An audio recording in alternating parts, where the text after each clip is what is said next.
জাহান্নাম থেকে যে কোনো মূল্যে বেঁচে থাকতে হবে, জাহান্নামে কর্মকর থেকে বেঁচে থাকতে হবে।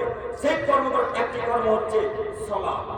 যদি সালাত না করে তো জাহান্নামে যেতে হবে। এই কথা আল্লাহ বলেন, এই কথা মুহাম্মদ সাল্লাল্লাহু আলাইহি ওয়াসাল্লাম বলেন। আমি ছোট্ট একটা আয়াতের অংশকে কাট করে আপনাদের পেশ করে দেখাচ্ছি। আল্লাহ তাআলা বললেন, পৃথিবীর ইমানদার মানুষ সম্পর্কে তোমরা শোনো, লা তুলহিকুম আমওয়ালুকুম ওয়ালা আওলাদুকুম আন যিকরিল্লাহ।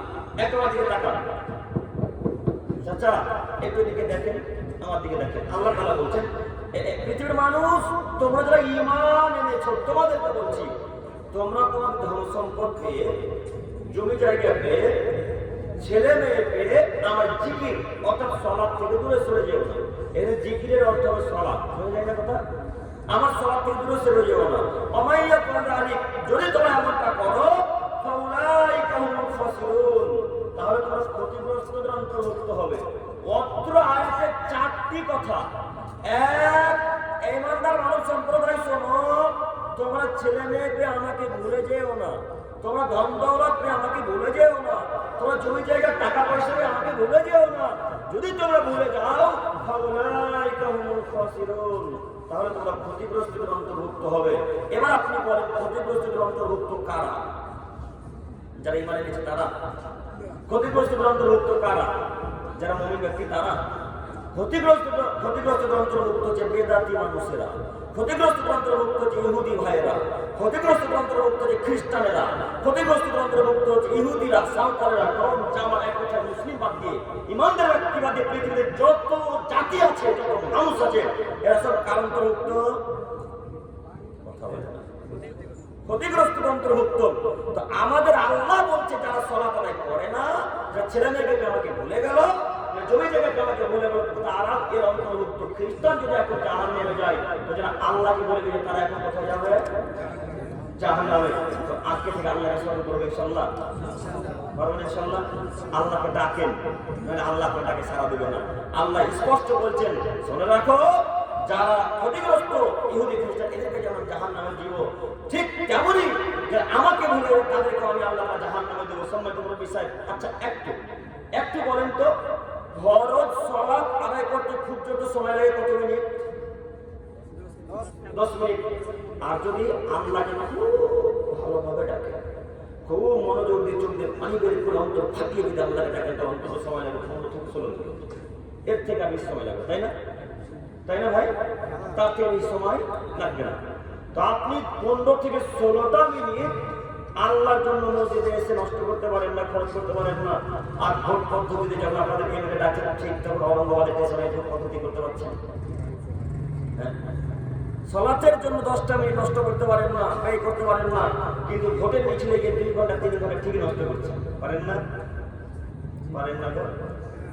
আপনারাই তো জানেন না, ইহুদিরা খ্রিস্টানরা এখানে আছে, আপনারাই। তো আপনাকে আমি ভোট পদ্ধতিতে নামবেন কি না নামবেন এটা বলতে আসছি না। আমি আপনাকে বলতে চাচ্ছি যে ওইখানে 2 ঘন্টা সময় নষ্ট করা যায়, এখানে 10টা মিনিট করা যায় না?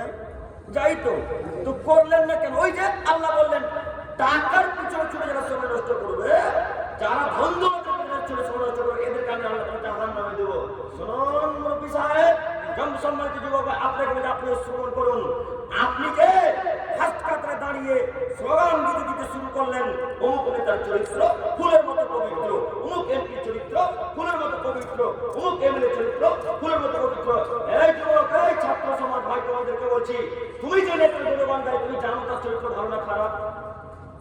জানো?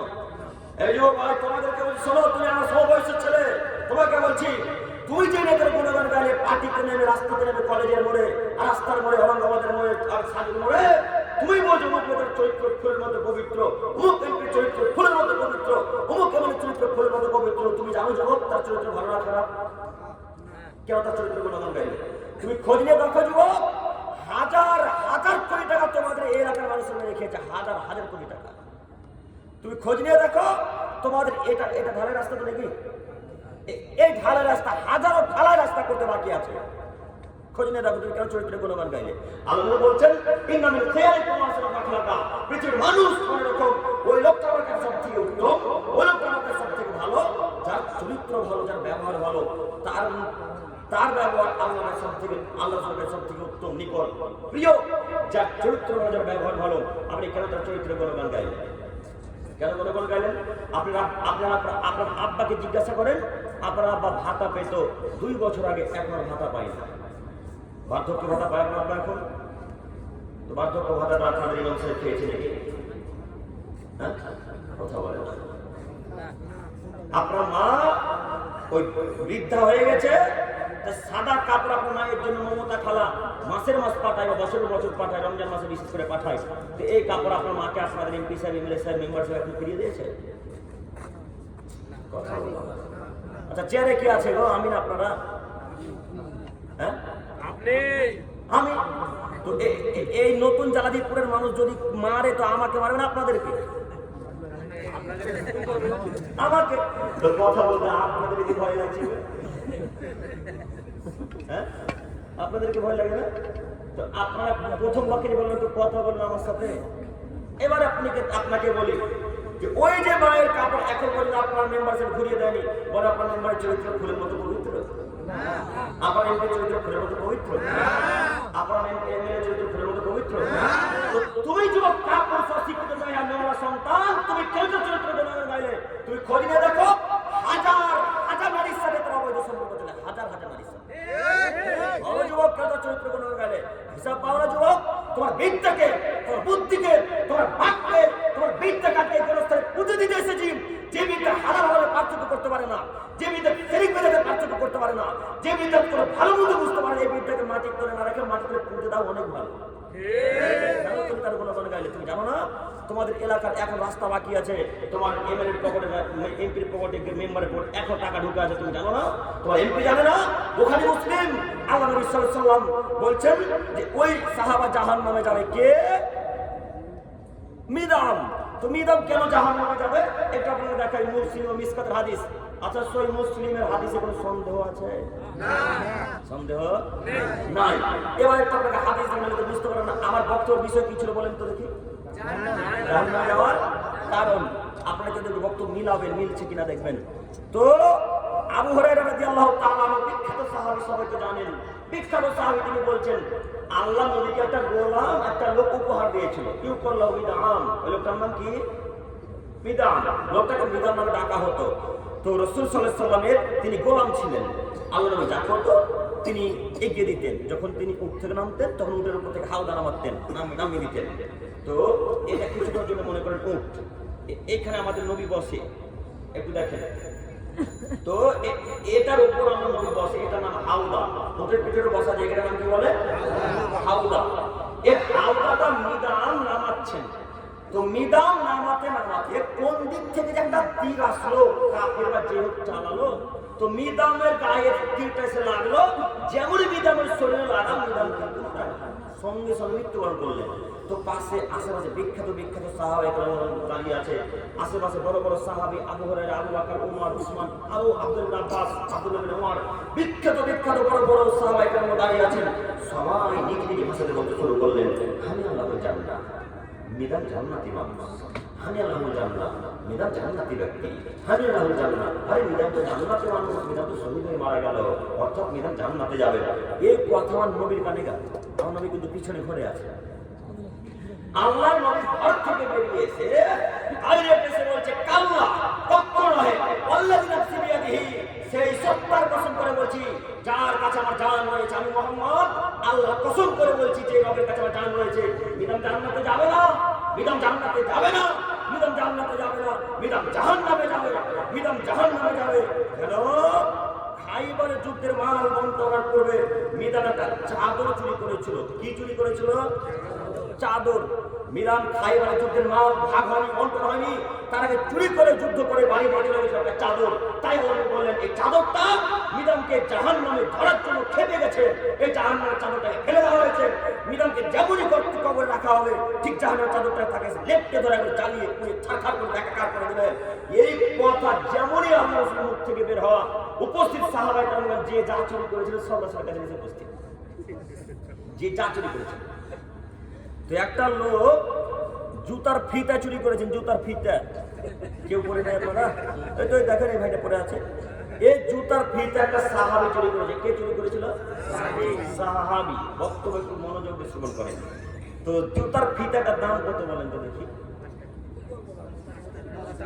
সর্বোচ্চ 50 টাকায় ধরে। চাইনিজ জুতাগুলোর দাম বেশি, সর্বোচ্চ 50 টাকায় ধরে। তো এই জুতার ফিতা দুটা রাসূলের নিকটে নিয়ে এসে বলছে, আল্লাহর নবী, এই নেন জুতার ফিতা, আমি নিয়েছিলাম।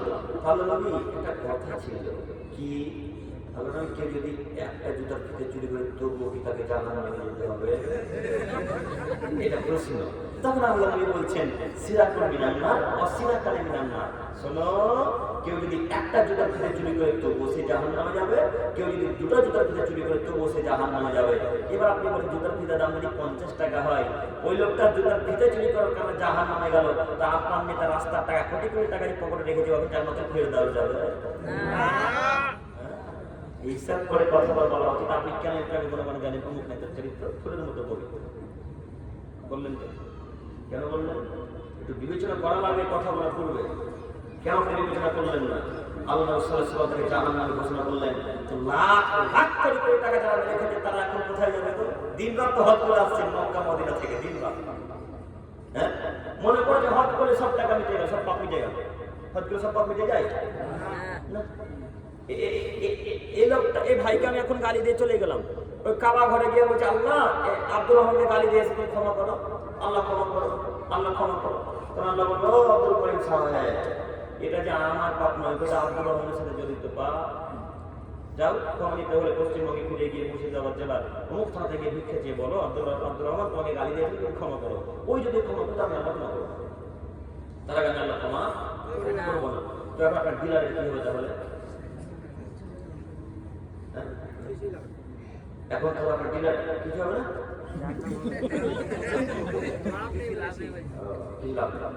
আপনার ডিলারকে মমতা খালা বলেছে যে 3 কিলো করে গম দিন। এখন আপনার ডিলার সাহেব কত কিলো গম দিয়েছে? আপনি জানেন কি মামাতে 2.5 কিলো, 500 গ্রাম গম এখন কার পকেটে থাকলো? ডিলারের পকেটে। এই ডিলার 500 করে গম এই জনগণের রেখে চলে গেছে মক্কাতে হজ করতে। কোথায়? হজ কিন্তু 2 জায়গায় মাথায় রাখবে। হজ কয় জায়গায় হয়? আসলে 2 জায়গায় হয়। আমার সমাজেরা তাল দিচ্ছে, বক্তব্য মনোযোগী শ্রবণ করেন। হজ কয় জায়গায় হয়? এক জায়গায়। কোথায়? মক্কায়। আপনার বুঝুকে জোরালো কণ্ঠে বলছে হজ 2 জায়গায় হয়। যাদের টাকা আছে তারা হজ করতে যাবে মক্কায়, আর যাদের টাকা নেই তারা হজ করতে হবে মুরগি নিয়ে পুরো শরীর।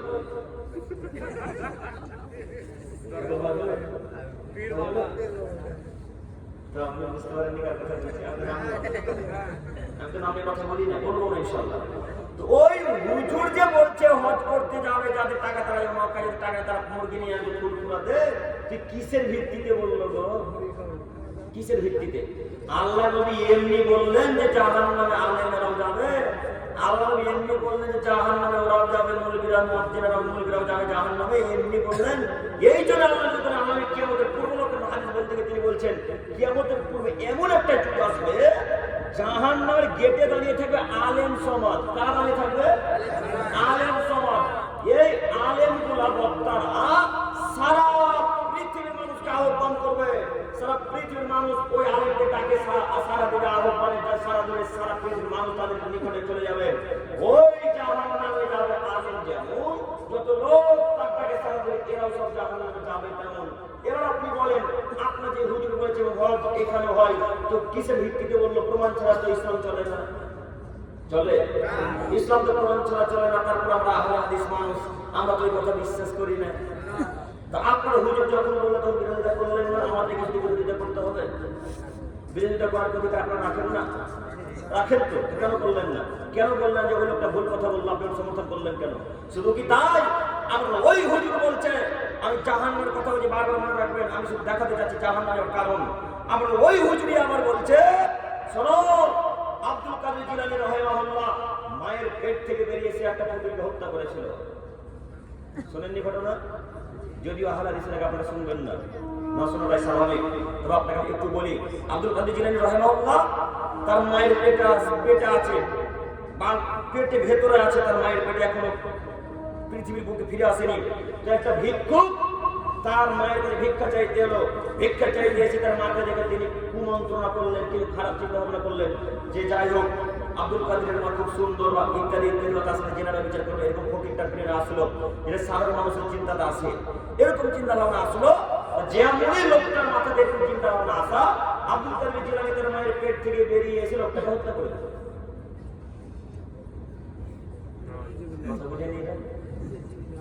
আব্দুল কাদের জিলানী রাহিমাহুল্লাহ মায়ের পেট থেকে বেরিয়ে এসে হত্যা করে দিল। আচ্ছা, আব্দুল কাদের যে মনে মনে এই কথাটা বললো, তা আব্দুল কাদের জিলানী